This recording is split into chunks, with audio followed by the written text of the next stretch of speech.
قرآن اور حدیث ہمیں کچھ باتیں بتاتی ہیں. مثال کے طور پر جو اہل جنت ہیں ان کے کچھ ذاتی اوصاف ہوں گے, کچھ ذاتی صفتیں ہوں گی کہ اہل جنت کے جو چہرے ہیں وہ روشن ہوں گے. آنکھیں قدرتی طور پر ایسے ہوں گی جیسے کہ سرما لگا ہوا, سرمگیں. سر کے بالوں کے علاوہ سارے جسم پر کہیں بال نہیں ہوں گے, حتیٰ کہ داڑھی اور مونچھ کے بال بھی نہیں ہوں گے. عمریں 30 اور 33 سال کے درمیان ہوں گی. قد کم و بیش 90 فٹ کے برابر ہوگا. اہل جنت ہر قسم کی غلاظت سے پاک اور صاف ہوں گے, حتیٰ کہ تھوک اور ناک تک نہیں ان کی نکلے گی. پسینہ آئے گا لیکن اس میں مشک کی خوشبو آئے گی. اہل جنت ہمیشہ خوش رہیں گے, مسکراتے رہیں گے, کوئی غم, کوئی دکھ, کوئی رنج, کوئی پریشانی, کچھ نہیں ہوگا. اور اسی طرح اہل جنت ہمیشہ صحت مند رہیں گے, کبھی بیماری نہیں آئے گی, کبھی بڑھاپا نہیں آئے گا, کوئی موت نہیں ہے. اچھا, جنتی خواتین کی جس صفت کا قرآن مجید میں بار بار ذکر کیا گیا ہے وہ یہ ہے کہ جنتی عورتیں انتہائی باحیا اور شرمیلی ہوں گی, نگاہیں نیچی رکھنے والی ہوں گی, حسن و جمال میں لولو اور مرجان جیسے موتیوں سے بڑھ کر حسین و جمیل ہوں گی. اچھا, ارشاد نبی صلی اللہ علیہ وآلہ وسلم ہے, یہ بخاری شریف کی روایت ہے کہ جنت کی عورت اگر لمحہ بھر کے لیے دنیا میں جھانک لے تو اس کا چہرہ مغرب و مشرق کے درمیان ہر چیز کو روشن کر دے گا, اور مشرق و مغرب کے درمیان ساری فضا کو خوشبو سے معطر کر دے گا. اچھا, اسی طرح جنت میں کوئی شخص جو ہے نا وہ بن بیاہا نہیں ہوگا, کوئی ایسا کوئی کنوارا نہیں پھر رہا ہوگا. تو ہر ایک کی ایک عائلی زندگی ہوگی, خانگی زندگی, گھر کی زندگی ہوگی. اچھا, ہر آدمی کی 2 بیویاں ہوں گی کم سے کم, زیادہ اللہ تعالیٰ بہتر جانتے ہیں. اچھا, یہ دونوں بیویاں جو ہے نا یہ بنت آدم سے ہی ہوں گی, یعنی اولاد آدم سے ہی ہوں گی. ایسا نہیں ہوگا کہ کسی اور جنس سے انسان کی شادی ہو جائے, نہیں. اچھا, دنیا کی ان عورتوں کو اللہ تعالیٰ جنت میں داخل ہونے سے پہلے دوبارہ پیدا فرمائیں گے اور اسی حسن و جمال سے نوازیں گے جو جنت میں پیدا ہونے والی عورتیں یعنی حوروں کا ہوگا. ان عورتوں کو نئی پیدائش کے بعد کسی انسان یا جن نے چھوا تک نہیں ہوگا. یہ عورتیں اپنے شوہروں کی ہم عمر ہوں گی, باحیا ہوں گی, شرمیلی ہوں گی, پردے دار ہوں گی, نرم و نازک ہوں گی اور اپنے شوہروں سے ٹوٹ کر پیار کرنے والیاں ہوں گی. جنتی لوگ اپنے اپنے محلات کے اندر اپنی بیویوں کے ہمراہ گھنے اور ٹھنڈے سایوں میں بہتی نہروں کے کنارے سونے چاندی اور موتیوں سے آراستہ مسندوں پر بیٹھے خوش گپیاں کریں گے, کھائیں گے, پیئیں گے. اور ان کے کھانے پینے کے انتظامات کے لیے خواتین کو کوئی زحمت نہیں اٹھانا پڑے گی. جو دنیا میں ایک عورت اپنے شوہر کی خدمت کے لیے زحمت اٹھاتی ہے, جنت میں ایسا بھی کوئی انتظام نہیں ہے. بس آرام ہے ہر ایک کے لیے, ہر ایک کے لیے آرام ہے. جو کچھ چاہیں گے وہ ملے گا. موتیوں کی طرح خوبصورت اور بالکل چاق و چوبند خدام موجود ہوں گے کہ آپ بس حکم کریں اور حاضر. اچھا, ایک ہی خاندان کے جو قریبی اعزاء ہوں گے, مثال کے طور پہ والدین ہیں, دادا دادی ہیں, نانا نانی ہیں, بیٹا بیٹی ہیں, پوتا پوتی, یہ سارے جو ہے نا یہ اگر درجات کے اعتبار سے ایک دوسرے سے فاصلے پر ہوں گے تو اللہ تعالیٰ اپنے فضل و کرم سے کم درجے والوں کا درجہ بڑھا کر آپس میں ان کو ملا دیں گے. اللہ اکبر, اللہ اکبر, اللہ اکبر. یہ میرے رب رحمت ہے, میرا بھائی رحمت ہے. سبحان اللہ و بحمدہ, سبحان اللہ العظیم. اچھا, جنت میں داخل ہونے کے بعد اہل جنت کی سب سے پہلی ضیافت مچھلی کے جگر یعنی کلیجی سے کی جائے گی. دوسری میزبانی بیل کے گوشت سے کی جائے گی. مشروبات میں سے سب سے پہلے سلسبیل نامی چشمے کا پانی پلایا جائے گا جس میں زنجبیل کی آمیزش ہوگی, ملاوٹ ہوگی. ہر طرح کے لذیذ پھل جن میں انگور, انار, کھجور اور کیلے کا, ان کا تو باضابطہ قرآن کریم میں ذکر ہے, یہ عطا کیے جائیں گے. اور ہر طرح کے خوش ذائقہ خوشبودار مشروبات جن میں سے دودھ ہے, شہد ہے, آب کوثر ہے اور زنجبیل یا کافور کی آمیزش والا پانی ہے. سبحان اللہ, سبحان اللہ, سبحان اللہ. اللہ تعالیٰ کی نعمتیں نعمتیں ہوں گی, نعمتیں ہی نعمتیں ہوں گی. اچھا, ایک حوض کوثر ہے اور ایک جو ہے نا وہ حوض کوثر میں جہاں سے پانی لایا جائے گا وہ الگ ہے. تو حوض الگ ہے اور جھیل الگ ہے. تو اس کے اوپر باضابطہ ہم پچھلے دروس میں بات بھی کر چکے ہیں. تو صرف حوض کوثر میں ہی آب کوثر موجود نہیں ہے کہ بھئی جنت کے اندر پھر آب کوثر نہیں مل سکتا. نہیں نہیں, جنت کے اندر بھی مل سکتا ہے.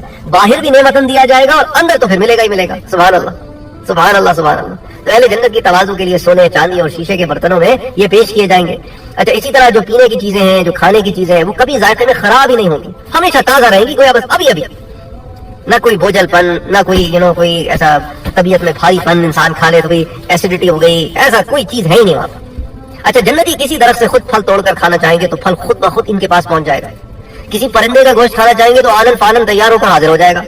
جنت کی یہ ساری نعمتیں ہمیشہ کے لیے ہوں گی, ان میں کبھی کمی نہیں ہوگی, نہ ہی کبھی ختم ہوں گی.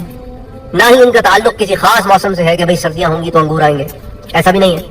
اور سب سے بڑھ کر یہ کہ نعمتوں کے حصول کے لیے جنتی کو کسی سے اجازت بھی نہیں لینی, جو چاہے گا اپنی مرضی سے آ جائے گا. یہی مطلب ہے اللہ تعالیٰ کا جو قرآن کریم سورہ واقعہ میں اللہ تعالیٰ فرماتے ہیں لا مقطوعۃ ولا ممنوعۃ, یعنی جنت کی نعمتوں کا سلسلہ نہ تو ختم ہونے والا ہے اور نہ اس کو روکا جائے گا.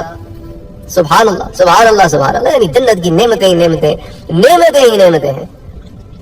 اسی طرح جنت میں ہر جوڑے کی ایک الگ وسیع و عریض مملکت ہوگی، جس کے محلات کی تعمیر سونے چاندی کی اینٹوں اور اعلیٰ قسم کے مشک سے کی جائے گی.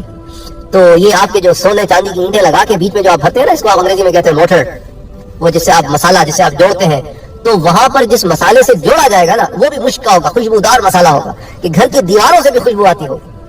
اچھا، محل کے جو سنگریزے موتی اور یاقوت ہوں گے، اور اس کی یہ جو سنگریزے یہاں پہ تو پتھر کے ہوتے ہیں نا، وہاں پہ تو سنگریزے ہوں گے جی موتی اور یاقوت کے. اور جو جنت کی مٹی ہوگی نا، وہ زعفران کی طرح ہوگی. اللہ اکبر. یہ ترمذی شریف میں اس کی تفصیلات آتی ہیں. اچھا، ہر جنتی کو اپنے اپنے درجے کے مطابق دو وسیع و عریض باغ عنایت کیے جائیں گے. مقربین جو ہوں گے، جو اللہ کے خاص بندے ہوں گے، ان کے دونوں باغ سونے کے ہوں گے، جن میں ہر چیز سونے کی ہوگی. درخت کے تنے، پتے، ڈالیاں، ہر چیز سونے سے آراستہ ہوگی. تمام سامان آرائش سونے کا ہوگا. درخت سونے کے ہوں گے، مسندیں سونے کی ہوں گی، برتن سونے کے ہوں گے، کنگیاں سونے کی ہوں گی، بس ہر چیز سونا. اچھا، اصحاب الیمین جو ہے نا، یہ تو ہو گئے مقربین. اصحاب الیمین جو ہے عام نیک لوگ، ان کو بھی دو وسیع و عریض باغ عطا ہوں گے، لیکن ان کے باغ چاندی کے ہوں گے. ان میں ہر چیز چاندی کی ہوگی. ان باغات میں اعلیٰ اور ارفا ایسے آپ سمجھ لیں کہ چھتیں ہوں گی، یا آپ سمجھ لیں بیلکونیز ہوں گی، جن میں سبز ریشم کی قالینیں اور پھر تکیے لگے ہوئے. سبحان اللہ. ہر محل اس قدر وسیع و عریض ہوگا کہ اس میں نصف ایک خیمے کی چوڑائی 60 میل ہوگی. 60 میل. ہمارے تو کئی گاؤں آ جائے 60 میل میں، شہر آ جائے 60 میل کا رقبہ ہے بھائی. یہ رقبے کی بات، چوڑائی ہے 60 میل، پھر لمبائی بھی 60 میل، تو 60 اسکوائر مائل. سبحان اللہ. اچھا، پھر جنت کی نہروں میں سے ہر نہر سے ایک چھوٹی نہر کی شاخ ہر محل کو سیراب کرے گی کہ محل میں آ رہی ہے. سبحان اللہ. یہاں تک کھود کے بادشاہ بناتے تھے، وہاں خود آئے گی، اور اس کی صفائی کا انتظام بھی کوئی نہیں ہے، مہک رہی ہے. سبحان اللہ. تو ہر محل کو سیراب کرے گی. محلات کے اندر جا بجا سونے کی انگیٹھیاں ہوں گی، جن سے اود کی خوشبو نکلے گی، جو سارے محل کی فضا کو معطر کر رہی ہوگی. انہی محلات خیموں سے اچھا پھر نہریں، گھنے سائے، ان جنتی عیش و عشرت کی زندگی بسر کریں گے. اچھا، اہل جنت جو ہے ان کو پہننے کے لیے اس ریشم سے کہیں زیادہ قیمتی ریشم عنایت کیا جائے گا جو دنیا میں موجود ہے. دنیا میں تو ریشم کا مرد کا استعمال کرنا جو خالص ریشم میں حرام ہے، لیکن وہاں پر ایسی کوئی بات نہیں ہے. وہاں اللہ تعالیٰ اجازت دیں گے. جیسے یہاں سونے اور چاندی کے برتنوں میں کھانے پینے سے منع کیا ہے، وہاں سونے اور چاندی کے برتن ہی عنایت فرمائیں گے.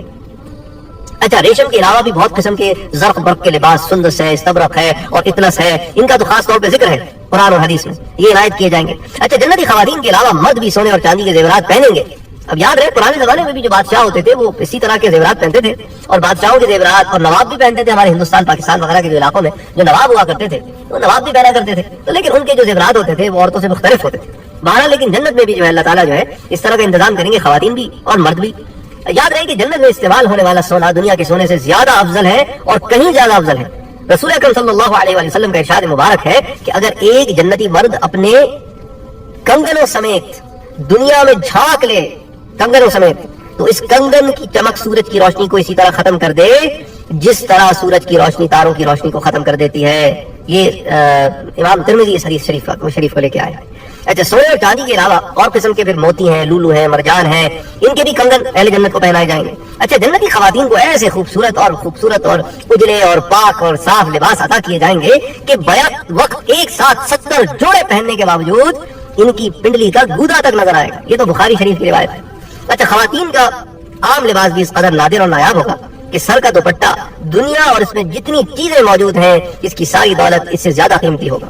یہ بھی بخاری شریف کی روایت ہے. اہل جنت کا لباس کبھی پرانا نہیں ہوگا، لیکن وہ حسب خواہش جب چاہیں گے اپنا لباس تبدیل کر لیں گے. اسی لیے قرآن پاک میں سورہ قاف میں اللہ عز و جل فرماتے ہیں کہ ھذا ما توعدون لکل اواب حفیظ. اللہ اکبر. یہ ہے شان اس جنت کی جس کا تم لوگوں سے وعدہ کیا جاتا ہے. یہ جنت ہر اس شخص کے لیے ہے جو اپنے رب کی طرف رجوع کرنے والا اور اس کے احکام کی پابندی کرنے والا ہے. سورہ قاف کی آیت نمبر 33 آپ ملاحظہ فرمائیں، آپ کو یہ مل جائے گی. بہرحال یہ چند تفصیلات میں نے اس درس میں جمع کی ہیں.